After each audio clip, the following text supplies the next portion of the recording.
Hey guys, what's up? Casper here. This will be a very short video on how to confuse your enemies very fast in the opening stage, regardless of what they do. Alright, in today's video we are going to be looking at the best traps in the Italian game that you can also try out as a beginner or an intermediate level player against all your opponents. Well, I should admit that advanced players also use these traps in order to win their games very fast. And so let's get into it.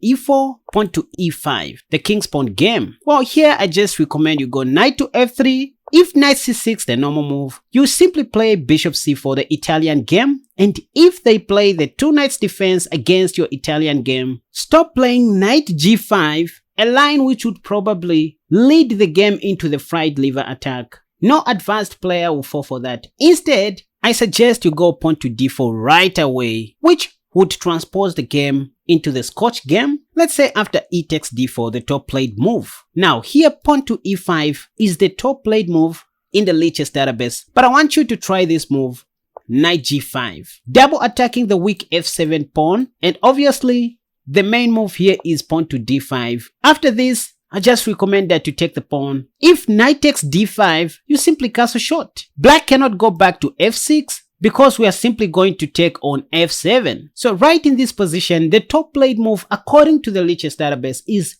bishop E7, which is a positional mistake because right now we are going to apply our signature move, knight takes F7 first, double attacking the queen and the rook on H8. Black has to take, and then we go queen H5, and that's check. They can play pawn to G6. Well, we just take on D5 with our bishop, check. If king E8, which is what they play, we simply go queen F3, still defending our light squared bishop. And after rook F8, maybe attacking our queen, we first of all capture on C6, and that's check. And I mean, look at this position. This is not the position you'd ever dream of. Let's look at something else. Alright, back to our Scotch Gambit position. Here I said don't play pawn to E5, which is the top played move. Sticking to our plan, go knight G5, double attacking the weak F7 pawn. And after pawn to D5, you take the pawn, and most of the times you see them taking on D5 with the knight, which is when you're supposed to castle short, waiting to see what black would do next. So we just looked at the top played move bishop E7, which happens to be a positional mistake. They also play bishop E6, which is the second top played move in the Lichess database. But here you simply go rook E1, pinning this bishop to the king. And after something like queen D7, well, it's still bad news because we are simply going to sacrifice our knight on F7 once again. And after something like queen takes F7, you know what? We can freely take the knight on D5 because the bishop is still pinned to the king, and it's very difficult to explain how black can defend this position. You can even see the Lichess statistics for yourselves and can confirm how bad black's position is. Anyways, so after bishop E6, rook E1 pinning the bishop to the king, and then queen D7. What if black plays something else? After we sacrifice our knight on F7, let's say instead of queen takes F7, this time they take with their king and pinning the bishop. Well, here we have this move, queen F3 check. And after king G8, which is what they play, dear chess lovers and friends, welcome to Casper Chess, where we always sacrifice our pieces in an effort to crush our opponents very fast. Rook takes E6 is the winning move because after queen takes E6, we don't even take the knight with the bishop. This will be a mate in 4 after queen takes D5. There is absolutely nothing that black can do to stop this checkmate. I mean, if queen takes queen, you can even see that's checkmate in 1. And black may try to play something else. Let's say after queen takes D5, they play pawn to G5. Well, here we just continue with queen takes E6 check. And after king G7, there's a mate coming on F7, but only after we take black's pawn on G5 so that we can mate on F7. While black may try knight D8, but we can checkmate black on F6 anyways. It takes a lot of effort, dedication, and love to make these videos for you guys. The best you can do is just to hit that like button, which is next to your thumb, and also subscribe to my channel if you haven't already, because that's how you encourage me to keep on making more wonderful videos just for you guys. You can do that in 4 seconds as I take you into another opening trick.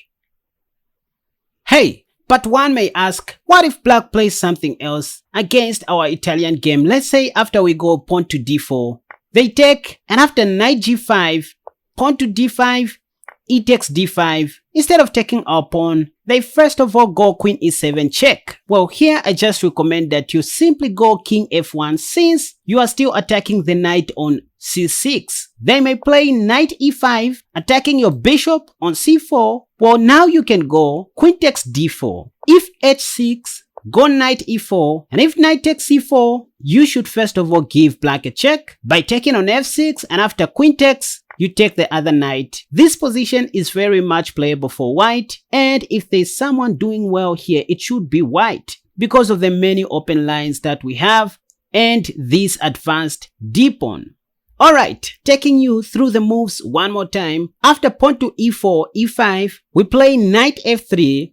They defend their pawn on e5, and then we go bishop c4, the Italian game. The traps that I'm showing you guys work perfectly against the two knights defense, which is one of the popular responses by black.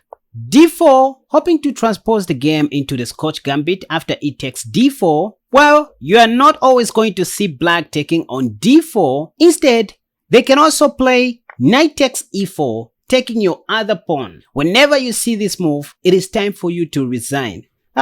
Sorry, that was just a joke, a bad joke. I meant to say it is time for black to start thinking of farming instead of playing chess. You simply go d takes e5, and here you can see that black's knight doesn't have many squares to go to. For example, the most played move here according to the Lichess database is bishop c5, hoping to win our weak f2 pawn, but this is where we can surprise black by playing the move queen d5, instantly winning the free knight on e4. How is this free? Because we are threatening to checkmate black on f7. For example, if he foolishly takes our pawn on f2, then we can checkmate him on f7. So you're not going to see them doing that. Instead, they usually take on f7 with their bishop, but this doesn't make any difference after king e2. And on the next move, we are going to win black's free piece on e4.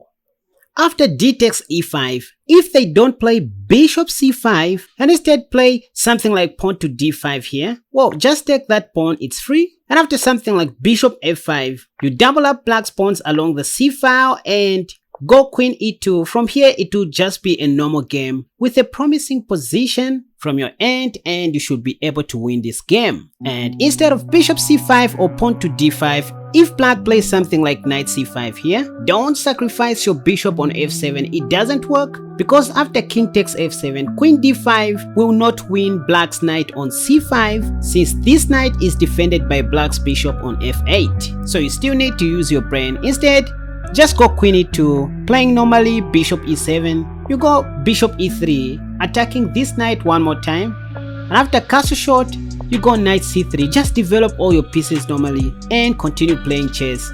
If you want, you can even castle long and start your pawn storm on the king side, or even more safe, just castle short and play chess. Alright, this is all for today. I hope you learned something. If at all you enjoyed this video, don't hesitate to hit the like button and do subscribe to my channel if you haven't already. And also remember to check out the link for my website in the description down below, where you can purchase all my courses at very affordable prices. And here we are talking of 71% discount off on all my courses during this period of Christmas. So stay blessed and hope to see you in